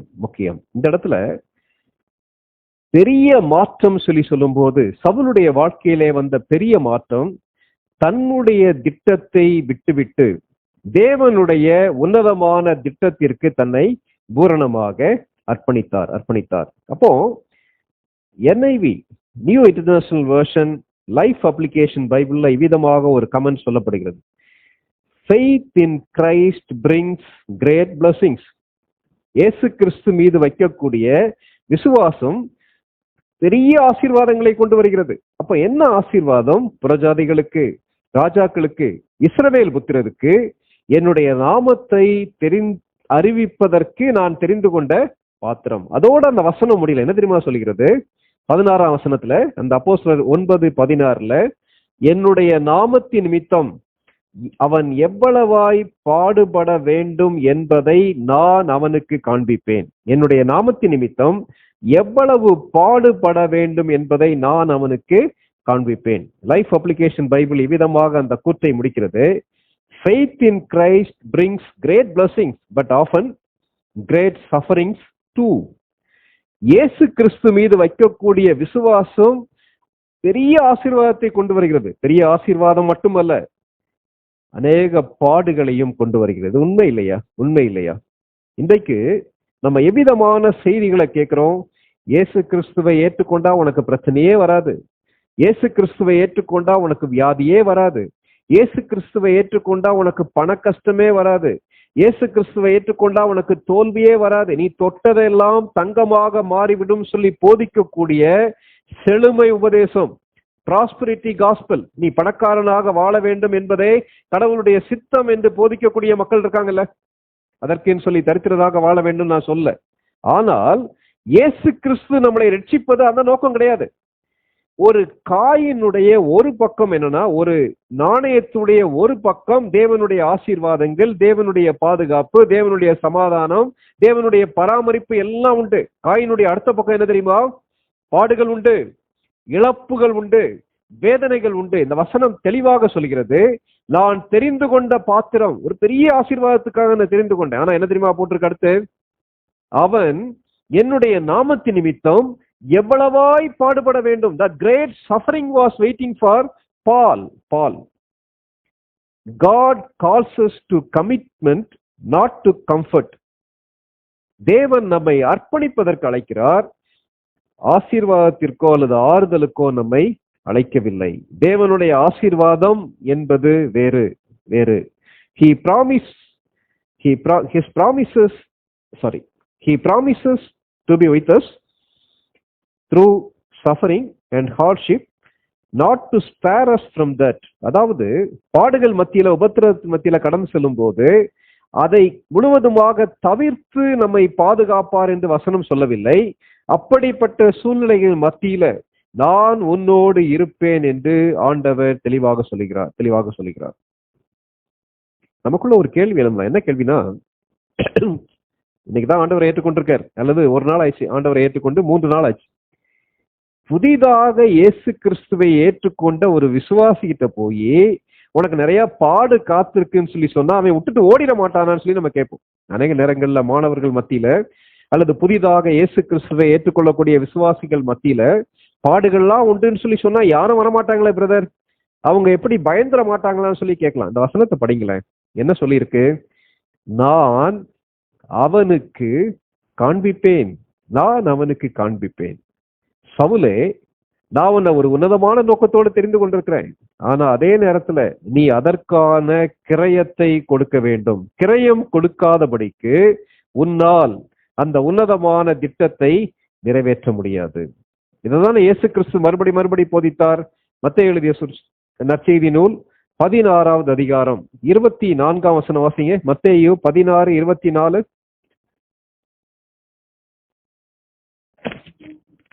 16:24. அப்பொழுது இயேசு தம்முடைய சீஷர்களை நோக்கி, ஒருவன் என்னை பின்பற்றி வர விரும்பினால் அவன் தன்னைத்தான் வெறுத்து தன் சிலுவையை எடுத்துக்கொண்டு என்னை பின்பற்ற கடவன். இந்த இடத்துல சீஷத்துவ வாழ்க்கையை குறித்து இயேசு கிறிஸ்து பேசும்போது தெளிவா என்ன தெரியுமா சொல்றாரு? நீ அல்லது நீங்கள் என்னை பின்பற்ற விரும்பினால் உங்களை நீங்களே வெறுத்து உங்கள் சிலுவையை எடுத்துக்கொண்டு என்னை பின்பற்றுங்கள்ன்றாரு. என்ன சொல்றாரு தெரியுமா? இயேசு கிறிஸ்துவை பின்பற்ற வேண்டும் என்று தீர்மானிக்கக்கூடிய ஒவ்வொரு விசுவாசிக்கும், தேவனுடைய பிள்ளைகளுக்கும் சிலுவை உண்டு. நான் சொல்ல, வசனம் சொல்லுது. சவுல் அன்னைக்கே சொல்லிட்டார், ரட்சிக்கப்பட்டு இயேசு கிறிஸ்துவை சந்தித்து அவரை தன்னுடைய வாழ்க்கையின் இரட்சகராக ஆண்டவராக ஏற்றுக்கொண்ட உடனே கர்த்தர் என்ன சொல்றாரு தெரியுமா? சவுலே, உன்னதமான திட்டம் வச்சிருக்கேன், ஆனால் நீ நிறைய பாடுபடணும். அப்போ பாடுகளை குறித்து சொல்லணும் இல்லையா? ஏதோ கிறிஸ்தவ வாழ்க்கை பஞ்சு மெத்தை நினைச்சு நிறைய பேர் வந்துட்டு ஓடி போயிடுறாங்கல்ல. இன்னொரு வசனத்தை வாசிக்கலாம். யோவான் 16வது அதிகாரம் 33ஆம் வசனம் வாசிங்க. யோவான் 16:33. என்னிடத்தில் உங்களுக்கு சமாதானம் உண்டாயிருக்கும் பொருட்டு இவைகளை உங்களுக்கு சொன்னேன். உலகத்தில் உங்களுக்கு உபத்திரவம் உண்டு, ஆனாலும் திடன் கொள்ளுங்கள், நான் உலகத்தை ஜெயித்தேன் என்றார். இந்த வசனத்துல எவ்வளவு தெளிவாக இயேசு கிறிஸ்து சொல்றார் இல்லையா? உலகத்திலே உங்களுக்கு உபத்திரமும் உண்டு, ஆனாலும் திடன் கொள்ளுங்கள், நான் உலகத்தை ஜெயித்தேன். கேட்டிருக்க அருமையான சகோதர சகோதரிகளே, நீங்க எந்த பாதையில கடந்து போயிட்டு இருக்கீங்கன்றது எனக்கு தெரியாது. என்னுடைய வேதனைகள், உங்களுடைய இருதயத்தின் வேதனைகள் என்னன்றது கர்த்தருக்கு தெரியும். அப்போ தேவனுடைய திட்டத்தை தானே நான் நிறைவேற்றுறேன். நான் தேவனுடைய பிள்ளை தானே, நான் ரட்சிக்கப்பட்ட ஆண்டவருடைய பிள்ளை தானே, ஆண்டவருக்கு உண்மையும் உத்தமமாக வாழுகிறேன், உண்மையும் உத்தமமாக அவருடைய பணியை செய்கிறேன், அவருடைய சித்தத்தை நிறைவேற்றுகிறேன். எனக்கு ஏன் இந்த வேதனை? அருமையான தேவனுடைய மக்களே, வேதனையற்ற ஒரு வாழ்க்கை, உபத்திரவம் இல்லாத ஒரு வாழ்க்கை நமக்கு வாக்கு பண்ணப்படவில்லை. ஆசீர்வாதங்களும் உண்டு, வேதனைகளும் உண்டு. ஆசீர்வாதங்களும் உண்டு, இழப்புகளும் உண்டு. தேவனுடைய அரவணைப்பும் உண்டு, காயங்களும் உண்டு. தேவன் அவைகளை அனுமதிக்கிறார். இதை நம்ம என்ன செய்யக்கூடாது? மறந்து போய்விடக்கூடாது. இப்போ இந்த இடத்துல ஆண்டவர் பொய் சொன்னாரா? இல்லையே. பவுல் தன்னுடைய வாழ்க்கையின் அனுபவத்தை பின்னாடி அப்படியே எழுதி வச்சிருக்கார். நமக்கு நேரம் கிடைக்கும் போது கர்த்தர் சித்தமானா பவுல் என்னெல்லாம் பாடுபட்டார் என்பதை டீட்டெயில்டா படிக்க போறோம். நமக்கும் உண்டு அந்த பாடுகள். கண்டிப்பாக ஏதாவது ஒரு பகுதி நம்முடைய வாழ்க்கையோடு அடையாளப்படுத்தப்படும், ஐடென்டிஃபை ஆகும். உலகத்துல வாழக்கூடிய நமக்கு பாடுகள் உண்டு. பாடுகளே இல்லாத, உபத்திரவமே இல்லாத ஒரு வாழ்க்கை எப்போ தெரியுமா வரும் தெரியுமா? இயேசு கிறிஸ்துவை சந்திக்கும் போது, மரணத்துக்கு பிறகு மாத்திரம்தான் உண்டு. அங்க கண்ணீர் இல்லை, அலறல் இல்லை, வேதனை இல்லை, வியாதி இல்லை. நித்தியமாக நம்ம ஆண்டவரோட இருப்போம். சரி, அப்போ ஒரு காரியத்தை மறந்து போய்விடக்கூடாது. கர்த்தர் நம்மை அதிகமாக பயன்படுத்த வேண்டுமானால், கர்த்தருடைய உன்னதமான திட்டம் நிறைவேற வேண்டுமானால் நாம் கிரயம் கொடுக்க வேண்டும். We should pay the cost. அவன் என்னுடைய நாமத்தின் நிமித்தம் எவ்வளவு பாடுபட வேண்டும் என்பதை நான் அவனுக்கு காண்பிப்பேன். ஒருத்தர் சொன்னார், என்ன சொன்னார்னா, பவுல் ஒருவேளை இவ்வளவு நாள் கிறிஸ்தவர்களை துன்பப்படுத்தினதால அதுக்கு பனிஷ்மெண்டா கடவுள் கண் பார்வை எடுத்துட்டாரா? அதற்கு பனிஷ்மெண்டா இவ்வளவு பாடுகளை கொடுக்கிறாரா?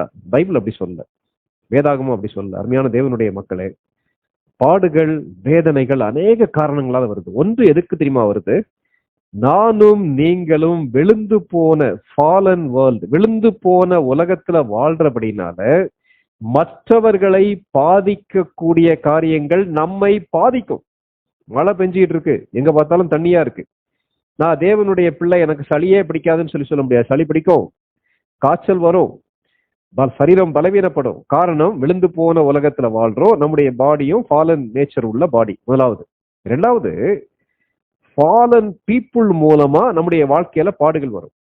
நாம் தேவனுடைய பிள்ளைகளா இருந்தாலும் விழுந்து போன மக்கள் மத்தியில, பாவ சுபாவம் உள்ள மக்கள் மத்தியில வாழுகிறபடினாலே அவர்கள் மூலமாக நமக்கு உபத்திரவங்கள், பாடுகள் வரும். மற்றவர்கள் செய்யக்கூடிய தவறு என்ன பாதிக்கும்.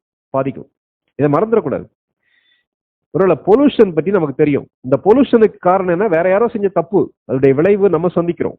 யாரோ ஸ்மோக் பண்றாங்க, அந்த காற்றிலே அவங்க விடக்கூடிய அந்த சிகரெட்ல இருந்து வரக்கூடிய அந்த புகையை நான் சுவாசிக்கும் போது அதை ஸ்மோக் பண்ணக்கூடிய, அந்த புகை பிடிக்கக்கூடிய மனிதனை விட 10 மடங்கு அதிகமா என்ன பாதிக்குது. ஏன்னா கேன்சர் வருதுன்னு வச்சுக்கிறேங்க. நான் ஸ்மோக் பண்றதுனால கேன்சர் வரல, வேறு ஒரு மனிதன் செய்யக்கூடிய தவறு என்னை பாதிக்கிறது.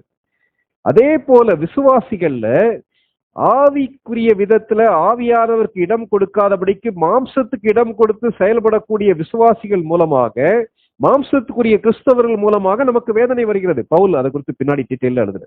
அப்போ விழுந்து போன உலகத்துல இருக்கிறபடினால நமக்கு பாடுகள் வருகிறது. விழுந்து போன மக்கள் மத்தியில வாழுகிறபடினாலே அப்படிப்பட்ட பாவத்தன்மையுடைய மக்கள் மூலமாக நமக்கு வருகிறது. மூன்றாவது, நம்ம செய்யக்கூடிய தவறுகள் மூலமாகவும் நமக்கு விளைவுகள் வருகிறது. சில நேரங்கள்ல எப்படிப்பட்ட விளைவுகள் தெரியுமா? ஒரு மனிதன் இவ்விதமாக சொன்னார், நான் குடிச்சு என்னுடைய வாழ்க்கையை நான் கெடுத்துட்டேன். இப்போ ஆண்டவரை சொந்த ரட்சகரா ஏற்றுக்கொண்டேன். இயேசு கிறிஸ்து என்னுடைய பாவத்தை எல்லாத்தையும் மன்னிச்சிட்டார், ஆனா என்னுடைய லிவர் கெட்டு போச்சு. அப்போ கர்த்தர் ஆச்சரியமா அந்த லிவரை சுகமாக்க முடியும். ஆனால் அது ரொம்ப ரேரா நடக்குது. அநேக நேரங்கள்ல நான் செய்யக்கூடிய தவறுகளுக்கான விளைவை நான் அனுமதிக்கிறேன். ஒருத்தன் கொலை பண்ணிட்டான், ஆண்டவர்கிட்ட போய் மன்னிப்பு கேட்கிறான். ஆண்டவர் என்ன செய்யறார்? மன்னிக்கிறார். ஆனா அவன் செய்த கொலை குற்றத்துக்காக பல ஆண்டுகள் ஜெயில இருக்க வேண்டியிருக்கும், ஒருவேளை தூக்கு தண்டனையும் சந்திக்க வேண்டியிருக்கும். அப்ப நம்ம செய்யக்கூடிய தவறுகள் வழியாக நாம் தண்டனையை அடைவதற்கு வாய்ப்பு உண்டு. நான்காவது, தேவன் அனுமதிக்கிறார். God permits. எதற்காக அனுமதிக்கிறார்? நம்மை பரிசுத்தப்படுத்த, நம்மை பலப்படுத்த, மற்றவர்களுடைய வேதனைகளை, துக்கங்களை புரிந்து கொள்ள, தேவனுடைய உன்னதமான திட்டங்கள் நிறைவேறுவதற்கு. நமக்கு புரியல. இப்ப யோபுடைய வாழ்க்கையில ஒரே நாள்ல 10 பிள்ளைகள் இறந்து விட்டார்கள், சொத்து எல்லாம் போய்விட்டது, சரீரத்துல உச்சந்தலையிலிருந்து உள்ளங்கால வரைக்கும் வேதனை. ஏன் இந்த அளவு உபத்திரவம்? தேவன் அனுமதிக்கிறார். ஆகவே பாடுகளுக்கு நிறைய காரணங்கள் உண்டு. இந்த இடத்துல ஆண்டவர் சொல்லும் போது சவுல் கிறிஸ்தவர்களை துன்பப்படுத்தினபடியினால பாடு அனுபவித்தார்னு சொல்ல, என்னுடைய நாமத்தின் நிமித்தம் அவன் எவ்வளவாய் பாடுபட வேண்டும் என்பதை நான் அவனுக்கு காண்பிப்பேன். ஏன் அவன்கிட்ட காட்டலாம்? அப்போ சவுலை பார்த்து ஆண்டவர் சொல்லக்கூடிய காரியம் தெரியுமா? சவுலை, இவ்வளோ பெரிய திட்டம் நான் வச்சிருக்கிறேன், அப்ப இவ்வளவு பெரிய திட்டம் நிறைவேற வேண்டுமானால் are you ready to suffer for me? எனக்காக வேதனைப்படுவதற்கு, எனக்காக இழப்பதற்கு, எனக்காக கல்லறிகளை தாங்கிக் கொள்வதற்கு ஆயத்தமாக இருக்கிறாயான்னு சொல்லி கேட்கிறார். சவுல் கண்டிப்பாக ஆயத்தமாக இருந்திருப்பா. ஏன் தெரியுமா? ஸ்தேவான் துடித்து சாவதை கண்கூடாக பார்த்த ஒரு மனிதன், ஸ்தேவானுடைய ஜெபத்தை கேட்ட ஒரு மனிதன். ஸ்தேவானை பலப்படுத்தின அதே கர்த்தர் தன்னை பலப்படுத்த முடியும் என்பதை அவர் அறிந்திருப்பார் இல்லையா? இது ஆண்டவருடைய திட்டமா? உண்மையாகவே ஆண்டவர் தான் அப்படி பேசினாரா நம்ம கேட்கலாம் இல்லையா? அல்லது வேதத்தை எழுதினவங்க இப்படி தப்பா எழுதிட்டாங்களான்னு கேட்கலாம். ஆனா பவுல் பின்னாடி தன்னுடைய வாழ்க்கையில் எழுதும் போது தன்னுடைய பாடுகளை விவரிக்கிறார். ஒரு சில வசனங்களை வாசிக்கலாம். 2 கொரிந்தியர் 11வது அதிகாரம், 2 கொரிந்தியர் 11வது அதிகாரம் 23ஆம் வசனத்திலிருந்து 27ஆம் வசனம் வரைக்கும் வாசிக்க தம்பி. நான் உங்களுக்கு ஒப்புவித்ததை கர்த்தரிடத்தில் பெற்றுக்கொண்டேன். என்னவெனில், கர்த்தராகிய இயேசு தாம் காட்டி கொடுக்கப்பட்ட அந்த ராத்திரியிலே அப்பத்தை எடுத்து ஸ்தோத்திரம் பண்ணி அதை பிட்டு, நீங்கள் வாங்கி புசியுங்கள், இது உங்களுக்காக பிற்கப்படுகிற என்னுடைய சரீரமாய் இருக்கிறது. என்னை நினைவு ஒரு நிமிஷம். ஓ சாரி, நான் தப்பா வாசிட்டேன். 2 கொரிந்தியர் 2 கொரிந்தியர் 11வது அதிகாரம் 23லிருந்து 27 வரைக்கும் தம்பி. 27. அவர்கள் கிறிஸ்துவின் ஊழியக்காரரா? நான் அதிகம் புத்தியினமாய் பேசுகிறேன். நான் அதிகமாய் பிரயாசப்பட்டவன், அதிகமாய் அடிபட்டவன், அதிகமாய் காவல்களில் வைக்கப்பட்டவன், அநேகந்தரம் மரண அவதியில் அகப்பட்டவன். யூதர்களால் ஒரு நிமிஷம் ஒவ்வொரு வசனமா வாசிச்சுட்டு அதை விளக்கம் கொடுத்துட்டு போலாம்னு நினைக்கிறேன். என்ன சொல்றாரு? ஓகே. அவர்கள் ஊழியக்காரரா? கொரிந்து சபையில உள்ள விசுவாசிகள் சொல்லிட்டாங்க, பவுல்லாம் ஊழியக்காரர் கிடையாது ஐயா. இன்னைக்கு கூட நிறைய பேர் அப்படி சொல்லிடுறாங்கல்ல. இவ்வளவு பெரிய பணக்கார கார்ல வந்து இவ்வளவு கூட்டம் வந்து இவ்வளவு கோடிக்கணக்கான சொத்துகளுக்கு உரிமை பாராட்டக்கூடிய ஒரு ஊழியக்காரரா இருந்தா அவர் வந்து கர்த்தரால ஆசீர்வதிக்கப்பட்ட ஊழியக்காரர். இவரை பாருங்க, எப்பவும் சைக்கிள்ல தான் போறாரு. பாருங்க, அந்த பைக் பழைய பைக்கை தான் வச்சிருக்காரு. சரியா? டவுன் பஸ்ல ஏறி போறாரு. அல்லது தனக்குன்னு சொல்லி ஒரு பர்சனலா ஸ்பைஸ் ஜெட் கூட வாங்க அவரால் முடியல. இவரெல்லாம் ஊழியக்காரர் நம்ம கேட்டோம்னா, அன்னைக்கு கொரிந்து விசுவாசிகள் அப்படிதான் பவுல கேட்டாங்க. கேட்டவுடனே அவர் என்ன தெரியுமா சொல்றாரு? அவர்கள் ஊழியக்காரரா? நானும் ஊழியக்காரன் சொல்லிட்டு என்ன தெரியுமா சொல்றாரு? எனக்கு இவ்வளவு பணம் வந்துச்சுன்னு சொல்ல என்ன சொல்றாரு தெரியுமா? நான் திருப்பி இந்த வசனத்தை வாசிங்க தம்பி. 2 கொரிந்தியர் 11, 23, 24 வாசிங்க. அவர்கள் கிறிஸ்துவின் ஊழியக்காரரா? நான் அதிகம் புத்தீனமாய் பேசுகிறேன். நான் அதிகமாய் பிரயாசப்பட்டவன், அதிகமாய் அடிப்பட்டவன், அதிகமாய் காவல்களில் வைக்கப்பட்டவன், அநேகந்தரம் மரண அவதியில் அகப்பட்டவன். யூதர்களால் ஒன்று குறைய 40 அடியாக 5 தரம் அடிபட்டேன். வாசிங்க தம்பி. 25, 26, 27, 28. 3 தரம் மிலாறுகளால் அடிபட்டேன். 1 தரம் கல்லெறியுண்டேன். 3 தரம் கப்பர் சேதத்தில் இருந்தேன். கடலிலே ஒரு பகல் முழுவதும் போக்கினேன். அநேகந்தரம் பிரயாணம் பண்ணினேன். ஆறுகளால் வந்த மோசங்களிலும் கள்ளரால் வந்த மோசங்களிலும் என் சுய ஜனங்களால் வந்த மோசங்களிலும் அந்நிய ஜனங்களால் வந்த மோசங்களிலும் பட்டணங்களில் உண்டான மோசங்களிலும் வனாந்தரத்தில் உண்டான மோசங்களிலும் சமுத்திரத்தில் உண்டான மோசங்களிலும் கள்ள சகோதரரிடத்தில் உண்டான மோசங்களிலும் பிரயாசத்திலும் வருத்தத்திலும் அநேக முறை கண் விழிப்புகளிலும் பசியிலும் தாகத்திலும் அநேக முறை உபவாசங்களிலும் குளிரிலும் நிர்வாணத்திலும் இருந்தேன். இவை முதலானவைகளை அல்லாமல் எல்லா சபைகளை குறித்தும் உண்டாயிருக்கிற கவலை என்னை நாள்தோறும் நெருக்குகிறது. வசனங்களை படிக்கும்போது நம்முடைய கண்கள் கண்ணீர் விடுது இல்லையா? ஒரு உன்னதமான தேவனுடைய மனிதன் எவ்வளவு எழுதுறாரு இல்லையா? அதிகமா அடிக்கப்பட்டேன், என்னை ஜெயில அதிகமா வச்சுட்டாங்க, மரண அவதியில அவதிப்பட்டேன், சாவுக்கு பக்கத்துல இருந்தேன். ஒரு தடவை என்ன கல்லெறிஞ்சிட்டாங்க. 3 தடவை நான் போன கப்பல் உடைஞ்சிருச்சு. கடல்லையே ஒரு பகல் நான் இருந்தேன். நிறைய டிராவல் பண்ணியிருக்கேன். ஆறுகளால் வந்த மோசம், கள்ளரால் வந்த மோசம், அப்படியே பட்டியல் தொடர்கிறது. 27ஆம் வசனத்தை பாருங்களேன். பிரயாசம், மற்றவர்களை காட்டிலும் அதிகமாக முயற்சி எடுத்தவன். வருத்தம் இருந்துச்சா? வருத்தம் இருந்துச்சு. அருமையான தேவனுடைய மக்களே, பவுல் வேதனைப்பட்டிருக்க. அநேக முறை கண் விழிப்புகளிலும் தூங்க முடியல. அநேக நேரங்களில் உபவாசங்களிலும் குளிரிலும் நிர்வாணத்திலும் இருந்தேன். போடுறதுக்கு ட்ரெஸ் இல்லை ஐயா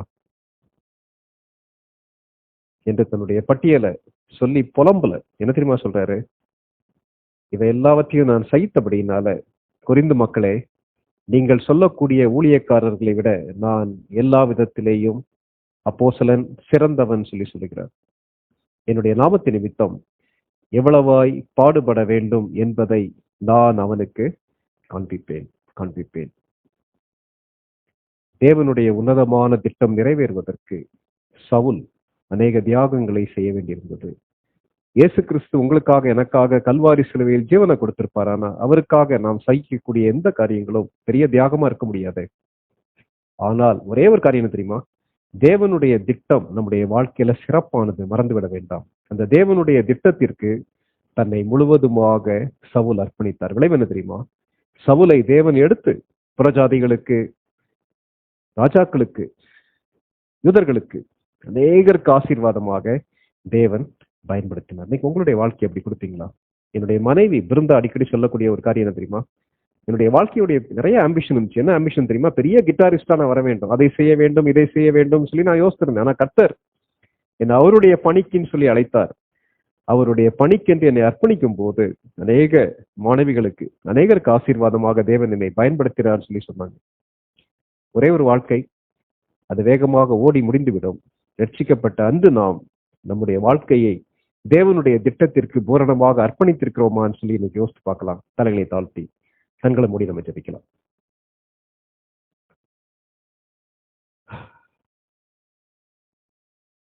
தெரிந்து கொண்ட பாத்திரம். பவுல் என்ன சொல்லுகிறார்? தாயின் வயிற்றில் உருவாவதற்கு முன்பாகவே என்னை வேறு பிரித்தார் ஐயா. தமஸ்குவுக்கு போகிற வழியிலே சந்திக்கப்பட்ட அந்த 3 நாட்கள் இயேசு கிறிஸ்துவோடு ஒப்புரவான பின்பு இயேசு கிறிஸ்து என்ன தெரியுமா சொல்கிறார்? சவுலே, உனக்காக கோடிக்கணக்கான பணம் காத்திருக்குன்னு சொல்லி சொல்ல. சவுலே, உன்னை பயங்கர பிரபலமான மனிதனாக மாற்றுவேன்னு சொல்லி சொல்ல. மாற்றுவது தப்பு இல்லை, ஆனா வித்தியாசமான ஒரு திட்டம். சவுலே, பிரஜாதிகளுக்கு, ராஜாக்களுக்கு, மற்றவர்களுக்கு சுவிசேஷத்தை அறிவிப்பதற்காக நான் தெரிந்து கொண்ட பாத்திரம் நீ. உன்னுடைய அறிவு எனக்கு தேவை. எதற்காக கமாலியேல் பாதத்திற்கு உன்னை படிக்க வச்சு தெரியுமா? அந்த அறிவை என்னுடைய திட்டத்துக்கு கீழே கொடுக்கும் போது ராஜாக்களுக்கு, கல்விமான்களுக்கு என்னுடைய சுவிசேஷத்தை அறிவிப்பதற்காக நான் தெரிந்து கொண்ட பாத்திரம். அர்ப்பணிப்பாயான்னு கேட்கிறார். அதுக்கு சவுலே, நீ அடிபடலும். நாய மாதிரி அநேகத்துல ட்ரீட் பண்ணுவாங்க. பணக்காரனான மெத்த படித்த சவுல் குளிரில இருந்தார், நிர்வாணத்தில இருந்தார், தேவையில இருந்தார், பட்னியா இருந்தார் ஐயா. Are you ready to suffer for me? உன்னதமான திட்டங்கள் நிறைவேறுவதற்கு நம்ம விட்டு கொடுப்போமா? வாழ்க்கையின் இழப்புகள், வாழ்க்கையின் வேதனைகள், வாழ்க்கையின் சோர்வுகளை பார்த்து, ஆண்டவரே உன்னுடைய திட்டமே வேண்டாம், நான் என்னுடைய திட்டப்படி போறேன்னு சொல்லி சொன்னா எவ்வளவு பெரிய காரியத்தை இழந்து போயிருவோம் இல்லையா? ஒரு பெரிய ஆசீர்வாதம், பெரிய மாற்றம் என்ன தெரியுமா? தன்னுடைய சொந்த திட்டத்தை தேவனுடைய திட்டத்துக்கு கீழே ஒப்பு கொடுத்தார். விளைவு, தேவன் அவரை சந்ததிகளுக்கு ஆசீர்வாதமாக மாற்றினார். நம்ம மத்தியில் இருக்க யாராவது ஒரு ஜெபித்து முடிக்கலாமா? சோத்திரமானவரே, துதிக்கிறோம், சோத்திருக்கிறோம். இந்த நாளிலும் ஒரு அழகான சத்தியத்தை கேட்பதற்கு பாராட்டுத கிருபிக்காக உண்மை துதிக்கிறோம். யூதாஸ் காட்டி கொடுத்தான், பேதுரு மறுதளித்தான், ஆதாம் தேவ பாவம் செய்தார்கள். இதெல்லாம் தேவ திட்டம் இல்லை, இது ஆண்டவரே. பவுல் கிறிஸ்தவர்களை அழிக்க கொல்ல வந்த சவுலை ஆண்டவரை நீ சந்தித்து 13 நிருபங்களை பவுல் மூலம் இது எங்களுக்கு தந்தீரே. உண்மை நாங்கள் பின்பற்ற வேண்டுமானால் ஒருவன் தன்னைத்தானே வெறுத்து சிலுவையை எடுத்து வர வேண்டும் என்று நீங்க சொன்னீங்களப்பா. உலகத்தில் ஓத்திரம் உண்டு, ஆனாலும் திறன் கொள்ளுங்கள் என்று சொன்னீங்க. அநேகமான ஆசீர்வாதங்களும் ஓத்திரங்களும், ஆசீர்வாதம் இருந்தாலும் அநேக ஓத்திரங்களும் உண்டு. பவுல் 40 தடவை அடிபட்டார், 3 தரம் விழார்களால் அடிபட்டார். அவர் சென்ற கப்பல் 3 தரம் உடைந்தது. ஆனாலும் அவர் தைரியமாக அநேக இடங்களில் பிரயாணம் பண்ணி எத்தனையோ சபைகளை நிறுவி அவர் ஆண்டவருடைய வார்த்தையை நமக்கு அருமையாக சொன்னதினால் இத்தனை நாட்கள் கழித்து நாம் பவுலை பற்றி படித்துக் கொண்டிருக்கிறோம். தகப்பனை பலவர்கள் எல்லாம் ஒழிந்து போயின, எல்லாம் புதிதாயின. நாம் ரட்சிக்கப்பட நாம் தேவனுடைய பிள்ளையாக உறுதியாக விசுவாசிக்க வேண்டும். ஆண்டவருடைய நாமத்தின் நிமித்தம் நாம் எவ்வளவாய் பாடுபட்டாலும் பவுல் போல அதை நாம் சந்தோஷமாக ஏற்றுக்கொள்ள வேண்டும். தகப்பனை, கலாத்தியர்களே, தாயின் வயிற்றிலிருந்து நீர் எங்களை பிரித்து எடுத்து தகப்பனை கள்ள போதனை எல்லாம் நம்பாமல் ஆண்டவருடைய வார்த்தையை உண்மையாகவே நாங்கள் விசுவாசிப்பதற்கு நீங்க கிருபை பாராட்டுங்க. அப்படி ஆண்டவருடைய வார்த்தையை பரிபூர்ணமாக ஞானத்தோடு ஒவ்வொருத்தரும் கற்றுக்கொள்ள வேண்டும். தகப்பனே, அனனியா பவுலை தேர்ந்தெடுக்க போனவும் சந்தித்த போது சகோதரனே என்று அழைத்தான். அதுபோல நாம் ஒவ்வொருவரும் சகோதர அன்போடு இருக்க வேண்டும். பிரஜாதிகளுக்கும் ராஜாக்களுக்கும் இஸ்ரவேல் புத்திரருக்கும் என்னுடைய நாமத்தை அறிவிக்கிறதுக்காக நான் தெரிந்து கொள்ளப்பட்ட பாத்திரம் என்று சொன்னீங்களப்பா. தேவ திட்டத்திற்கு பவுல் ஒப்பு கொடுத்த காரணத்தினால் நாம் அநேக நிறுவனங்களை கற்றுக்கொண்டோம். பவுலுடைய வாழ்க்கையை இன்று படித்துக் கொண்டு இருக்கிறோம். தகப்பனே, எத்தனையோ பாடுகள் வந்தாலும் ஆண்டவர் அநேக ஆசீர்வாதங்களை தருவார். அவர் பிராணிக்கு மேலே நம்மை சோதிக்க மாட்டார் என்று விசுவாசித்தோம். அருமையான சகோதரன் மனைவியை இழந்தாலும் ஒவ்வொரு புதன்கிழமையும் அநேகமா நமக்கு வசனங்களை கற்றுக் கொடுக்கிறது. தேவன் பாராட்டிய கிருபைக்காக உன்னை நன்றியோடு துதிக்கிறோம் தகப்பனே. சகோதரனை நல்லா பலப்படுத்துங்க. அவருக்கு எந்த ஒரு வியாதியும் அவர் சரீரத்தை பாதிக்க கூடாது தகப்பனே. நீங்களே பொறுப்படுத்திக் கொள்ளுங்க. இந்த கூடுகையில் கூடியிருக்கும் ஒவ்வொரு குடும்பத்துக்கும் எத்தனையோ அவர்களுக்கு தேவைகள் இருக்கும் தகப்பனே. ஒவ்வொருத்தையும் நீங்க சந்திங்க, ஒவ்வொருத்தருக்கும் நீங்க ஆசீர்வாத மழையை பொழிங்கப்பா. இன்னும் சகோதரனை வல்லமையாக பயன்படுத்தி ஒவ்வொரு வாரமும் நாம் அவருடைய வசனங்களை கேட்ட வேதத்தில் உள்ள ஆதி காலத்தில் ஆழமாக சத்தியத்தை போதித்தது போல அழகாக போதிக்கிற அந்த சகோதரனை இன்னும் மேலும் நீங்க பயன்படுத்துமாறு சமூகத்தில் மன்றாடி ஜெபிக்கிறோம். இப்ப இயேசு கிறிஸ்து மூலம் ஜெபங்கள் பிதாவே. ஆமென்.